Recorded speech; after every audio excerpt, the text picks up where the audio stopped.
PowerPlayChess, brought to you in association with Kagi. It's the British Championship 2024 playoff. Gawain Jones and David Howell came equal first in the tournament. They played two rapid play games, but they won one apiece. Gawain Jones just levelled in that second game. It was just by the skin of his teeth. If you haven't seen the video, then do check that out. Anyway, here we go. They went into two blitz games to decide the title. Here's the first one. Now, Howell with white, Jones with black. They played exactly the same as their first rapid play game. And in this position, instead of h6, and David Howell got the advantage, instead Gawain played knight d4. So that's his improvement. And in fact, he had played this before against Mamedyarov. He'd previously held the game against Mamedyarov. And indeed, in this game, he equalised fairly easily. I think you can see here that he's simply far better coordinated than in their rapid play game. So this queen has managed to sort of get out from behind these pawns, and the rook can also sometimes enter the game. I mean, white does have control of the d file at the moment, but there's not a lot to be done about that. And you can see that this queen provides counterplay. And yeah, you could say that both players perhaps could have played a little bit more accurately, but listen, this is a blitz game, and I'm certainly not going to chide anyone for minor inaccuracies.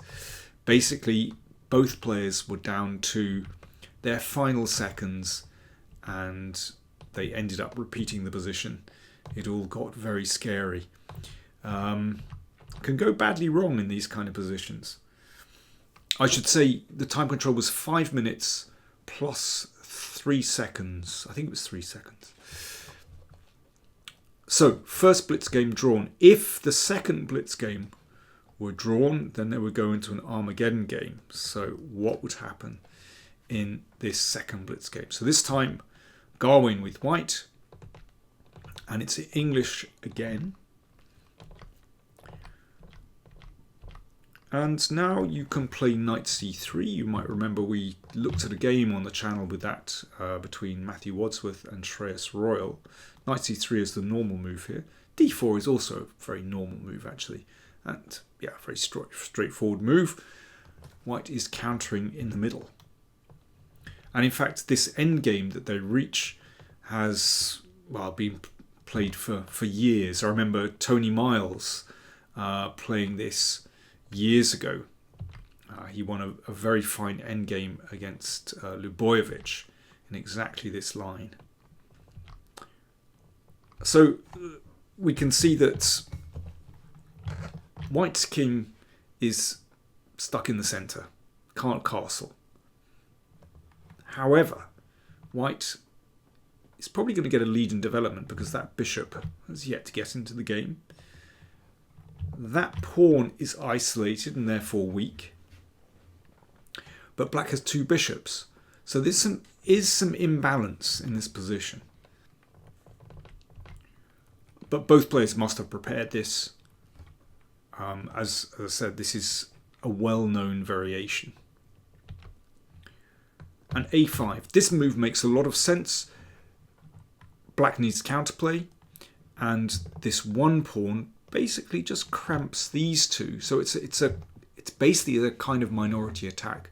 Black is looking to put pressure here, isolate one of the pawns, and in that way that'll balance out this weak pawn on c6.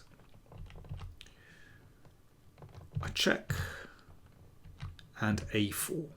So if black can play a3 here, that will secure the position of the bishop here, which could be quite nice. So therefore a3. Now there's certainly no need to exchange here. I mean, white would definitely have the advantage then. But bishop a5 maintains the pin, just keeps a bit of tension in the position. Bishop c5. That's a very annoying move for black. Prevents castling, But, well, we're going to see another reason for this move as well. Now, black could play bishop e6 here. I rather like that because it could sink. The bishop could sink on b3 to cover that pawn.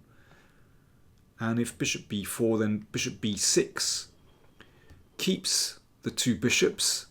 It's not so easy for white to make progress there. But David played what looks like a really natural move, a very normal move, rook b8, to pressure that pawn on b2. But excellent response here. Bishop b4. So now that pawn is threatened on a4.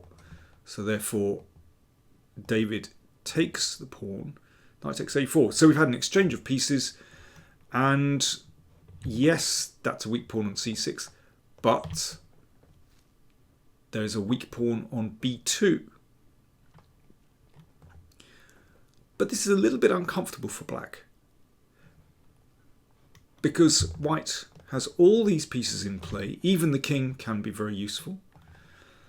And black has yet to bring that rook in the corner into the middle to join the rest of the forces, to connect with the other rook. I mean, if you could cheat in this position and put that rook on b8, then that would be fantastic. Then these two rooks would cramp the pawn, the bishop could come into play, that would be fine, but it's tricky.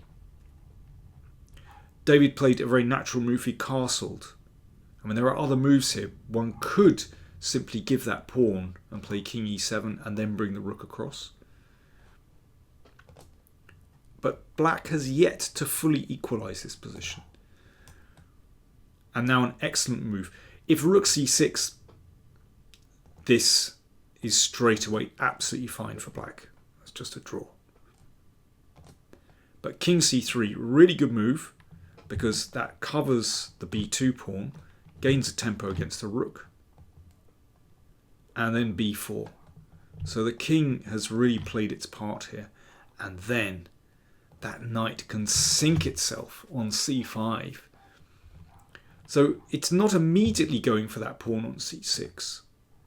But the knight is in such a beautiful position, controlling these squares, and it rather dominates that bishop. So white has real control here. And rook a8, obviously an excellent move. The problem is this king is miles from the queen side. I would like to be able to perhaps put that king on b6. I mean, even then it might not be very secure, but because white has so many pieces there. But the king is a long way from, let's say, covering this pawn. So David steps over with king f8, rook a1, but this is tricky. I mean, the king certainly doesn't want to come out straight away because it's going to be hassled. And in any case, this move could be coming soon anyway. Rook a7 to c7. So white has a beautiful, beautiful coordination here. And black needs to act. So bishop h3. So what's the big idea? Well, this bishop might be able to hassle this pawn here. Also, it might end up on g2 to protect that c6 pawn. That's a possibility. And who knows, one day that rook could come around and maybe hassle a pawn here. f3 in any case. h5, I mean, black can't do a lot at the moment, so that at least prevents g4. Now, if white goes in straight away with rook a6, you can see that bishop does find a role here, hassling that pawn, so the rook would have to come back. So Gawain first of all plays the knight back.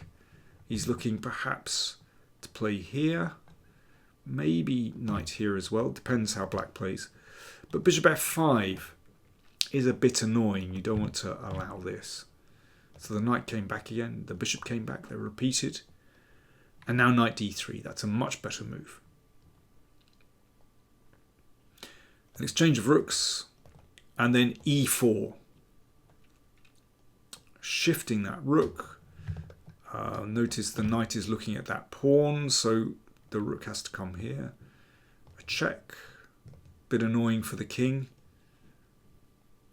And rook c7. So Gawain is in control in this position. This is highly unpleasant. These two pawns attacked, and basically black is getting overloaded here. So David tried to find some counterplay at the other end of the board. We've got a very strange position where this bishop is kind of trapped, but there's no way of winning it.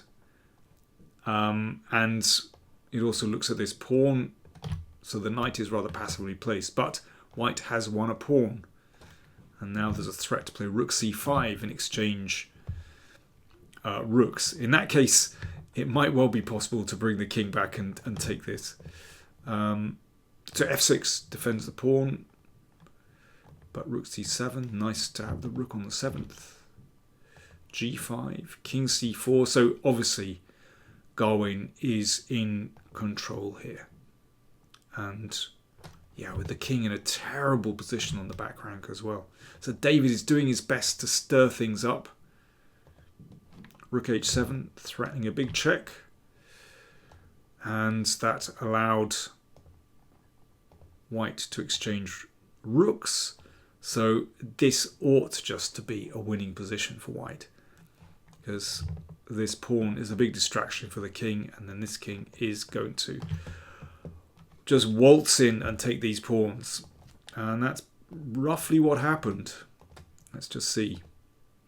So b6, that distracts the king. And then king takes, and then it doesn't take too much for the white king to come over. And now this is just a simple theoretical win. There are a few little hiccups along the way, but basically when you're playing with an increment, then it's not too difficult to put this one away. But yes, a moment of panic when this king came around here, but Gawain negotiated this one successfully. And let's just go right to the very end and exchange. And of course, this is very simple. And David resigned here, of course. If king takes, then king f7, and white gets a queen. So there we go. Gawain Jones is the British champion 2024. Congratulations to him. I'm delighted for him. As many of you might know, he's had a rough time over the past year or so, but he's finding his feet again and finding some very good form on the chessboard. So we wish him all the best and many congratulations. Tough for David. He's a fantastic competitor, and well, I'm sure his day will come again.